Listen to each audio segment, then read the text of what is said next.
Hello students, welcome to the lecture number 2 of classification of elements and periodicity in properties.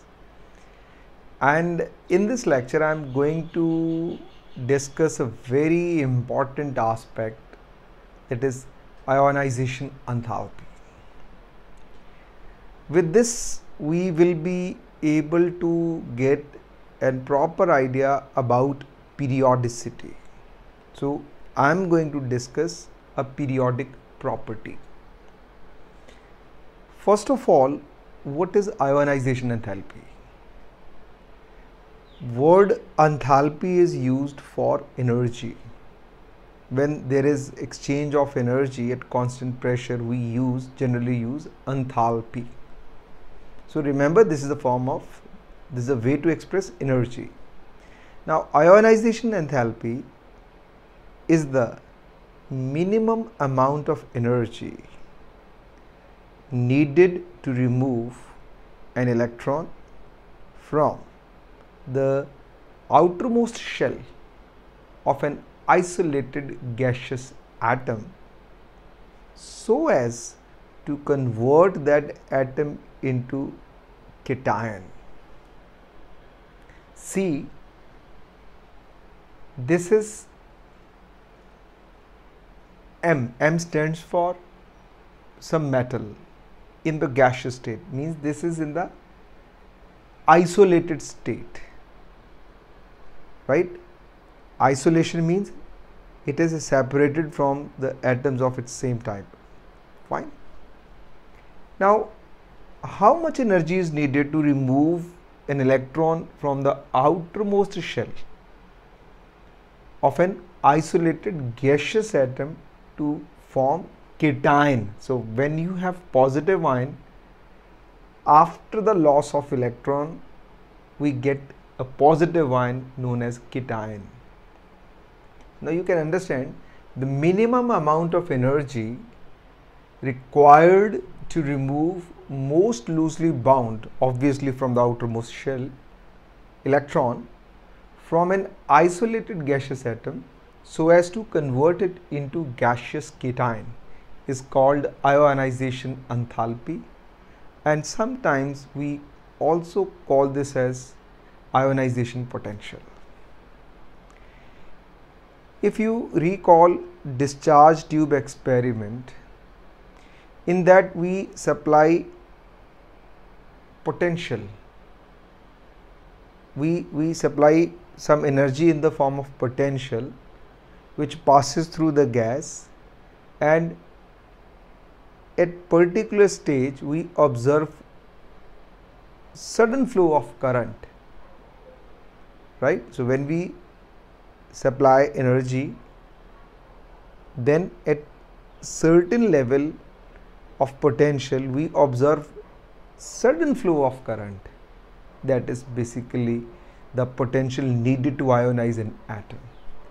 And if you can remember, this was 13.6 electron volt per atom for hydrogen atom. So just try to recall that how much energy is needed to remove an electron from the outermost shell of an isolated gaseous atom. So if you consider hydrogen atom, there is one electron in the ground state in the first shell, and the energy of that shell is minus 13.6 electron volt per atom, and we need 13.6 electron volt per atom to ionize that hydrogen atom. Exactly, you can understand this part.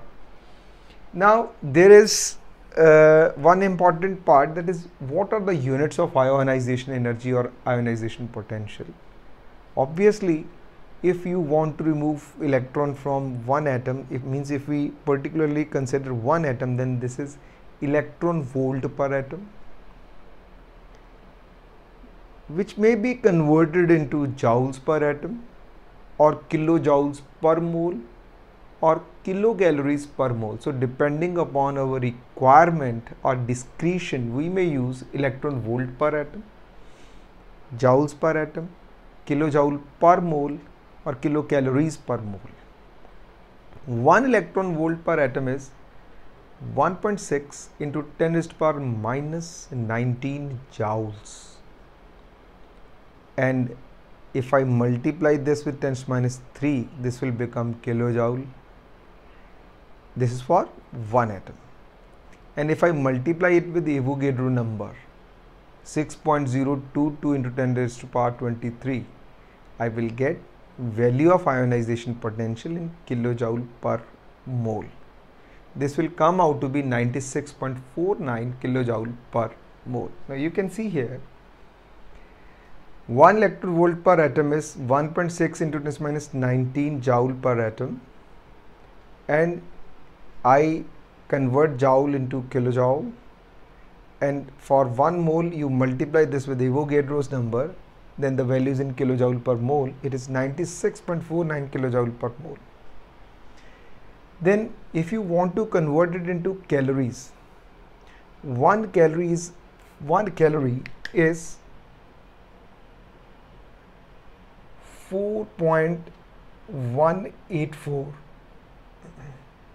joule. So you divide this value with 4.184, then you get 23.06 kilocalories per mole.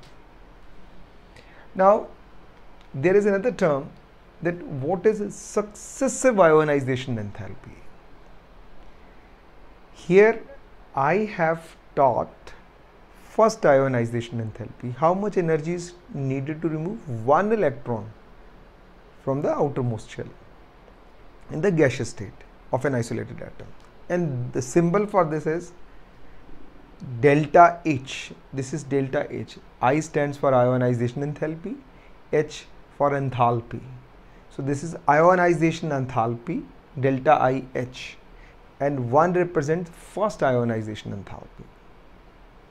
Now if there is a need to remove a second electron, and just keep this thing in mind, that definitely for ionization energy is to be provided. Okay, sometimes we get confused with this, whether energy is needed or energy is lost. No, you are removing an electron from an atom, so we have to supply energy. So energy is required for ionization. So after the removal of 1 electron, let us suppose there is a need to remove second electron. Now see, I am converting M positive in the gaseous state to M2 positive, means I am removing 1 more electron, and that is known as a second ionization enthalpy, represented by delta IH2.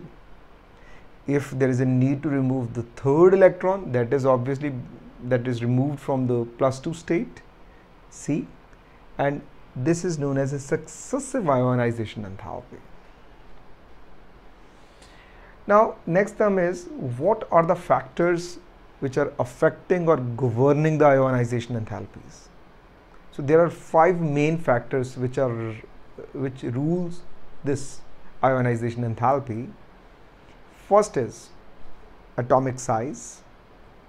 Second is nuclear charge. So you may take first to be nuclear charge and second atomic size. Third, penetration effect of electrons. Fourth, screening effect of inner electrons. Fifth, effect of arrangement of electrons, that is effect of half filled or fully filled configurations. Now I will discuss stepwise these points. First is nuclear charge. First of all, what do we mean by nuclear charge? By nuclear charge, we mean number of protons present inside the nucleus. More the number of neutrons, more is the positive charge, and definitely more will be the nuclear charge. So when we move from one element to another, there is a continuous increase in number of protons. So if you simply recall that in periodic table there are 118 elements, and in the long form they are arranged in the order of their increasing atomic numbers, and here by atomic number means number of protons. So if you move from lithium to beryllium, you can see here lithium, beryllium, boron, carbon, nitrogen, oxygen, fluorine, neon. So we are moving in the order of their increasing atomic numbers. Then you can see that number of protons is increasing. For lithium, the number of protons is 3, so I'm putting +3 charge here. For beryllium +4, for boron +5, carbon +6, nitrogen +7. So you can see well. So more the number of proton, obviously more is the nuclear charge, and due to more nuclear charge, attraction of nucleus with the electrons of outermost shell will increase, and definitely more energy is needed to remove an electron. So when we move across the period, electrons are being added to the same shell, and there is continuous increase in nuclear charge. That is why ionization enthalpy increases. You can see well here ionization enthalpy for lithium is 520 kilojoule per mole. Generally we express it in kilojoule per mole. For beryllium it is 899. Just see, it is increasing. After that, there is some decrease. I will explain that in my next points. It is decreasing. Then 1086, obviously a big increase. Again a big increase. There is a little bit decrease, but again increasing. So you can well analyze that there is some relationship between nuclear charge and ionization enthalpy. More the nuclear charge, more is the ionization enthalpy. Yes, few abnormal trends are seen, but we can answer those on the basis of rest of the factors, because this is not the sole factor for ionization enthalpy. There are 4 more factors. So definitely the resultant factor will give you the proper view. So in nutshell, I want to say that as nuclear charge increases, ionization enthalpy generally increases. Second is atomic size. Obviously, if you move across a period, there is a continuous decrease in atomic radii with few abnormalities. So I am talking about general trend. So there is decrease in atomic radii. Obviously, decrease in atomic radii is due to increase in effective nuclear charge. So when we move downwards, there is increase in atomic radii. Like if I take elements lithium, sodium, potassium, rubidium, cesium, I am moving down the group. When we move down the group, there is successive addition of the shell. When we move from lithium to sodium, lithium is 1s2, 2s1. Sodium is 1s2, 2s2, 2p6, 3s1. Electron is coming in ns subshell, but there is successive addition of shell. The outermost configuration of lithium is 2s1, whereas outermost configuration of sodium is 3s1, and outermost configuration of potassium is 4s1. So shell number will change. So there are total 7 periods, means there are 7 shells, right? So for lithium this is 2s1, for sodium this is 3s1, for potassium this is 4s1, for rubidium this is 5s1, and for cesium it is 6s1. And you can check here that ionization energy is continuously decreasing because size is increasing. Undoubtedly, number of proton is increasing, right? Even then ionization is decreasing because size is increasing, and we will answer it in one more important term, that Z effective. This is the effective nuclear charge felt by the outermost shell, which is equal to Z, that is atomic number, minus some constant. This is known as screening constant. So I will elaborate in screening effect, screening constant. And we measure this screening constant with the help of a rule known as Slater's rule. So with the help of Slater's rule, we find how much is the screening constant, and that decides effective nuclear charge. And by effective nuclear charge, we mean the net resultant nuclear charge observed by that particular electron. Now the third factor is penetration effect of electrons. If we have a proper knowledge about quantum numbers, then we can answer this part. Penetration effect. Whenever we see arrangement of electrons in an atom, we know that in an atom we have shells, in shells we have subshells, and subshells comprises of orbitals. When you see subshells, we always feel that any shell starts with S subshell. So let us suppose I consider second shell. The first subshell of second shell is 2s.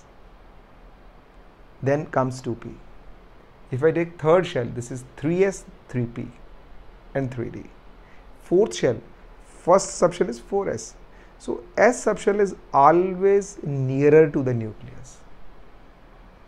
Since it is nearer to the nucleus, right, as compared to P, and P is nearer to the nucleus as compared to D, and obviously nuclear charge observed by S subshell is more. So it means very clear that if you have to differentiate between S and P, mean one is a case with electron in S subshell and another is a case with electron in P subshell. Just like beryllium and boron. In beryllium, configuration is outermost configuration is 2s2, and boron outermost configuration is 2s2 2px1. Now, though nuclear charge is increasing, since S subshell is lying nearer to the nucleus, so it is difficult to remove electron from S subshell. So that is why the ionization enthalpy of beryllium, you can see the difference, is more in beryllium as compared to boron. Very useful value. So I hope this part is clear. Penetration effect, that S subshell or orbital is lying nearer to the nucleus. It is deeply penetrated. It has more penetration power than other P or D or F orbitals. So that is why it is always difficult to remove the electron from S orbital or subshell as compared to P subshell or P orbital. So obviously ionization energy will be affected. Then comes screening effect of inner electron to screen the nuclear charge. Now you can see that positive charge is coming from nucleus, and that positive charge attracts the electrons of outermost shell. And how much is the attraction? Basically that depends upon the Z, atomic number. Now what happens is that nucleus attracts the electrons of outermost shell, but in between we may have more shells, and shells are containing subshells and electrons, and those electrons show repulsion with each other as well as with the electrons as well as with the concerned electron. So I simply want to say that nuclear charge attracts the electrons of outermost shell, and electrons lying in inner shells provide repulsions, right, due to which the effective charge felt by concerned electron is not the same as we feel. That will be definitely a resultant value and given by Z effective, which is Z, that is a theoretical value of nuclear charge minus some constant. So that will be the effective nuclear charge observed by the electron. Now point comes, inner shells having electrons, they screen the nuclear charge, they sieve the nuclear charge, due to which the effective nuclear charge felt by the electrons of outermost shell decreases. And let me tell you that electrons of s orbital, if we consider s orbital, that is spherically symmetric. Because of its spherical symmetry, electrons of s orbital screens the nuclear charge to the maximum extent, right? Because s orbital is spherically symmetric, it screens the nuclear charge to the maximum extent. Then comes p. Screening effect of p orbitals is less than that of s orbital, and d and f orbitals, because of their shapes, they cannot screen nuclear charge properly. So the decreasing order of screening effect is obviously, the maximum screening effect is provided by s subshell, then p, then d, then f. So I will discuss Slater's rule with you in my lectures, and definitely you will get a proper idea about that Z effectiveness. So simple as that. As the distance of electrons from the nucleus increases, inner lying electrons reluct the nuclear charge. They decreases the effectiveness of nuclear charge on the outermost electron. Since effectiveness increases, definitely it becomes relatively easier to remove electron from that shell. Now, fifth effect is effect of arrangement of electrons, that is effect of exactly half filled or fully filled orbitals. Obviously, if we have stable half filled or fully filled configuration, that is considered to be symmetric one, and symmetry leads to stability, then definitely little bit more energy is needed to remove an electron from stable half filled or fully filled configuration, because some extra energy is needed to destabilize that configuration. So you can see it well that when we move from nitrogen to oxygen, generally we see that there is a continuous increase in ionization enthalpy, but when we move from nitrogen to oxygen, see there is a decrease in ionization enthalpy. Reason being, nitrogen has stable half filled configuration, 2s2, 2px1, 2py1, 2pz1. P subshell is completely half filled, so it is relatively difficult to remove electron from stable half filled configuration. That is why we observe a change in ionization enthalpy. Then if you see neon, that is completely filled, obviously you can feel the difference. The difference is around 400 kilojoule, a big difference, just because of stable fully filled electronic configuration. And you can also observe the difference in beryllium and boron also. In case of beryllium, configuration is 2s2. First, electron is to be removed from s subshell, which is relatively difficult as compared to p subshell. It is relatively difficult to remove electron from s subshell as compared to p subshell, that I mentioned earlier. And second thing, this is S2. S subshell can accommodate 2 electrons, so it is fully filled. So that is why some more energy is needed to remove electron from beryllium as compared to boron.